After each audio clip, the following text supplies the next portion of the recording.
እውነቱን መናገር አለብን። ምንድነው?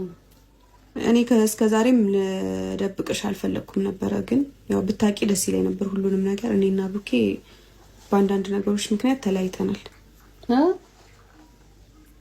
አዎ ማለት ምንድነው የሚለያየው? አሁን የተፈጠረውን ነገር ከመጀመሪያው ጀምሮ ላንቺ ለማስረዳት ትንሽ ይከብደኛል። ባልነግርሽ ደስ ይለኝ ነበር። አንድ ምክንያት ተለያይተናል እኔና ብሩኬ። እኔ ግን መደበቅ ፈልጌ ሳይሆን ብነገር ይሻላል ነበር። ግን ሙሽዬ ብሩኬ ተወንጅሏል ስል ደግሞ የድሮ ፍቅረኛ ጋ ግንኙነት አለ። እሷ ያለችው ደግሞ ሀርግሻለሁ የሱ ልጅ ነው ያለችው ነው። ስለዚህ ተለያይተናል እኔና ብሩኬ ብላለች ሀይሚዬ። ዛሬ ወዴት ሀይሚዬ? ወደ ድሮ ነበረ መለሰሽ ነበረ። ትናንትና እንደዚህ ዝቅ ብለሽ ይቅርታ አደርግኝ ብሩኬ ስትልኝ ተመልሼ ተበቃ ደህና ሆነሻል ብላ ያሰብን ነው። ሀይሚዬ አሁንም ተረጋጊ። ትክክል አይደለም መለያየት ሁሉ ጊዜ ምን ማለት ነው? ተለያይተናል እስከ መቼ ነው ሀይሚዬ? ትናንትና ራስሽ ብሩኬ ያመሜ ነው መረጋጋት ያስፈልጋል።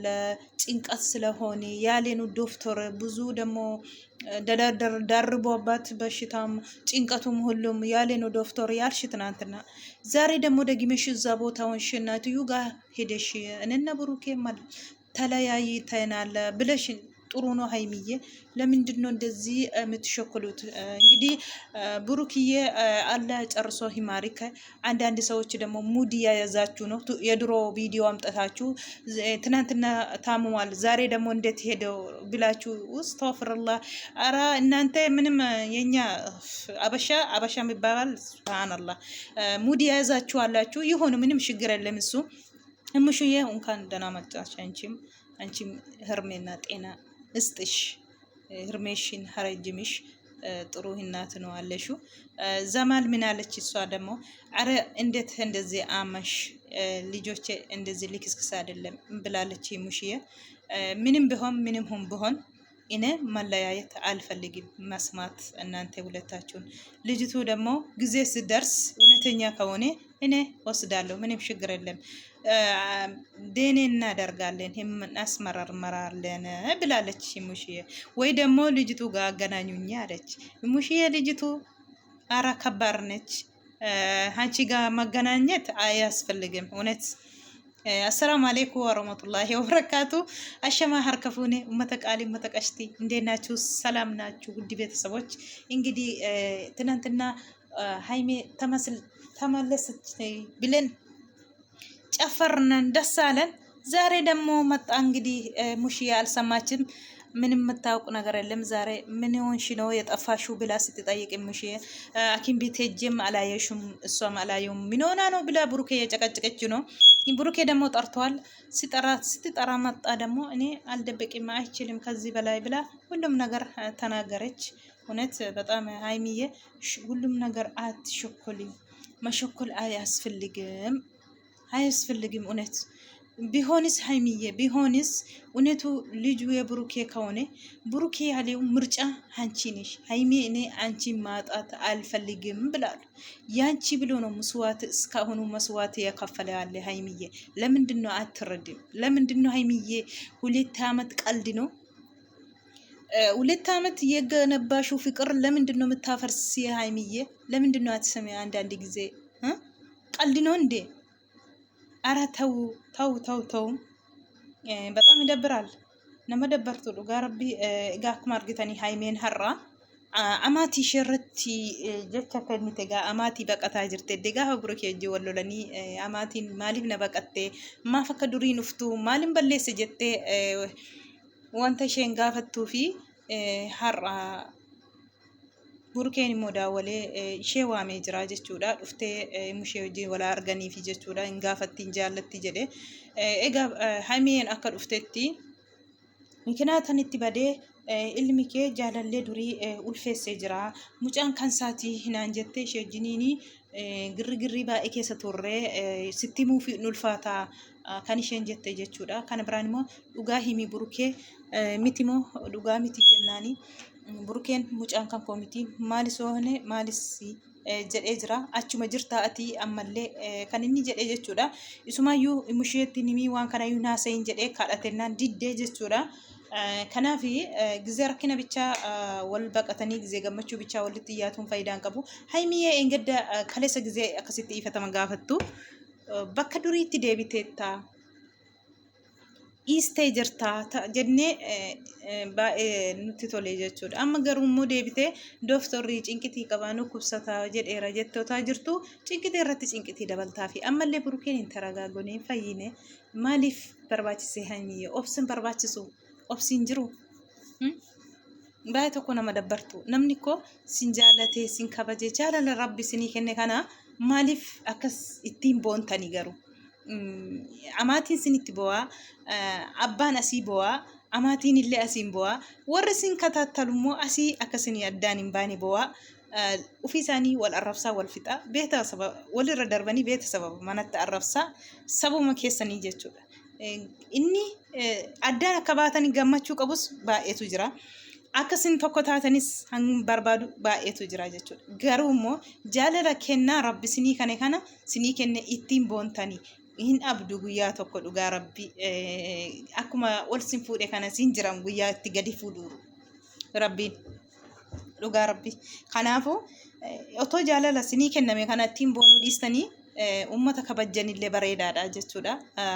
ጊዜ tokko ta'e immoo burukeen mucaa qabaates immoo burukee irratti wanta addisii hin qabu baay'een jiru jechuudha. Ilmoo namni tokko ta'u fakkeenyaaf tidaarii keessatti wal dhabee tidaarii sana keessatti addaan bahee darbee kan biraa fuudhu hin fuudha jechuudha. Ilmoo qabaatee kan biraa fuudhu baay'eetu jira jechuudha. Dubartiinis immoo akkasuma tidaarii keessatti wal dhabdee abbaa manaa ishee wajjin ilmoo ta'u qabdu ilmoo ishee irra adda baatee nama biraatti heerumuun waanuma jiru jechuudha. Faashinii miti dhugaa yoo jaalala burukeef qabaatte aarsaa kaffaltee akka fe'ettiyyuu akkuma aarsaa kaffaltee ammoona kana waggaa 2 muluu asiin geesse kanatti ammas aarsaa kaffalta turte. Namoonni baay'een durayyuu hin jaallattu hin sobdii siin jedha. Yoo isaan akkas asiin akkas siin jedhan kana dhugaa itti agarsiisuu qabda haymee dhugaa rabbi kanan barbaachisu ture. Sababa keessaniin nama baay'eetu wal dhabe. Amma viidiyoo tokko maftaan gadhiise jarri lamaan addaan ba'anii walii galuu hin dandeenye. Ani duraan isaan wajjin mana kana keessa galla. Amma immoo maaliin barbaada isaanillee waliin galaan qabanii kanarra immoo yaalee dadhabee humna koo wanta ta'eef haniinani maraxadhee hojiin koo wallaani irra wanta ta'eef gara Dubaayin deema. Viidiyoo kanayyuu yoon achi ga'een gadhiisa jedhee akka owa viidiyoo qadda'u majammara irratti dubbate jechuudha. Dhufees immoo akka galeetti galee jira Dubaay galee jira alhamdulillah jedhee jira maftaan illee jechuudha. Achi taa'ee gubachuurra asmanaa wayyaa kan inni jedhee jechuudha. Sababa keessaniin namni sin jaallatullee baqatee adda addaan biyya gadhiisaa jiran inni kaanillee kanan ilaallu jedhee baqa maraxatee jira jechuudha.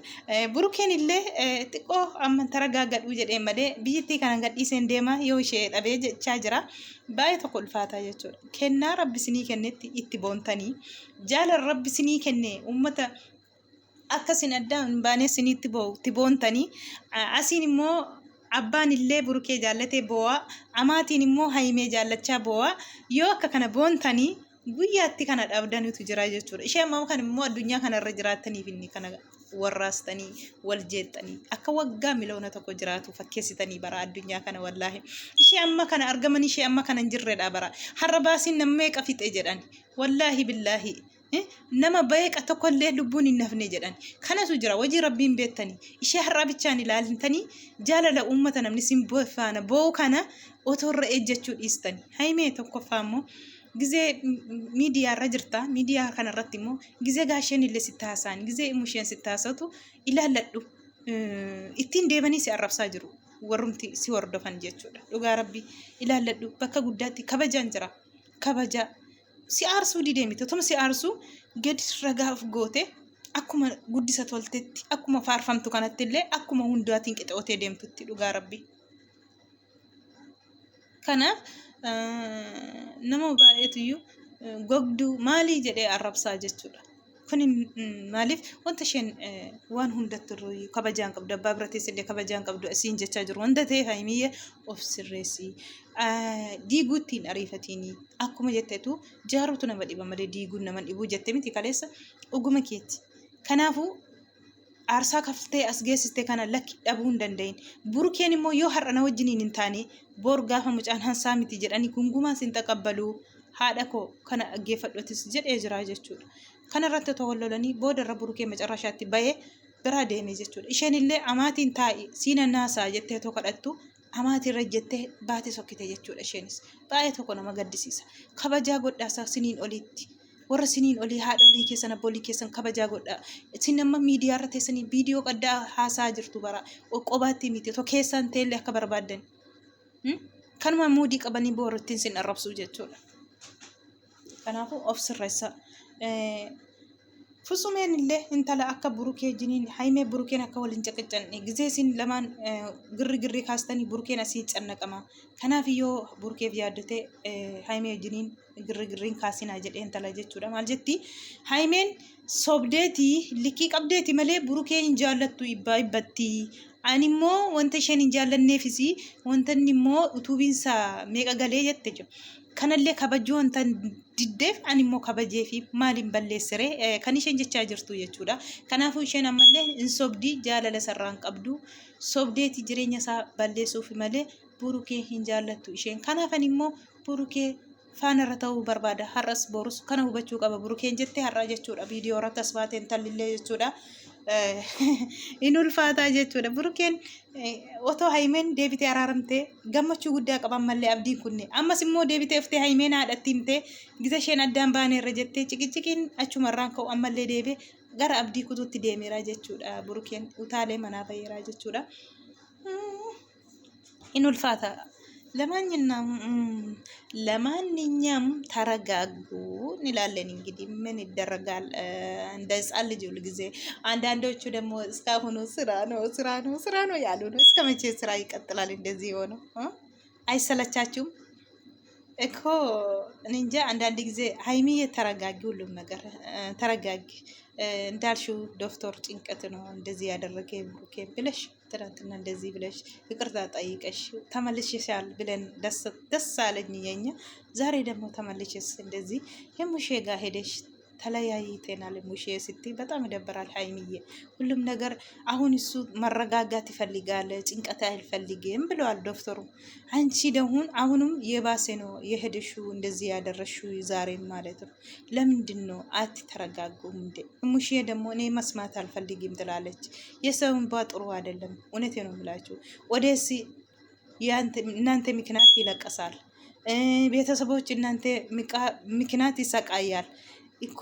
አላ እኮ ፍቅር ሰጣችሁ አይደለም? ይሄ ፍቅር ደግሞ ተጠቀሙ። ጥሩ አይደለም የሰው በእውነቴ ነው ብላችሁ። ስለዚህ እንግዲህ ከቻላችሁ ሁሉም ነገር ስንት አመት ትኖራላችሁ? እቺ እንትን ላይ እኮ ትንሽ ናት እኮ። ዛሬ እኮ ስንት ሰው ነው ትናንትና እናንተ ጋር አለ፣ ዛሬ የለም። ዛሬ ስንት ባስ ነው ሰው አንድ ላይ መኪና ተገልብጦ የሞተ? ለምንድን ነው አንድ ጊዜ ሞት አንስክርም እንዴ? እንዴት ስንት አመት አንድ ሺህ ትኖራላችሁ ወይስ እንዴት ነገሩ? ለምንድን ነው ሁልጊዜ ነገር ለምንድን ነው እንደዚህ ልባችሁ የጨከነ ሁልጊዜ? አንዳንድ ጊዜ እኮ ሞቱም አለ እኮ ሞት አለ እኮ።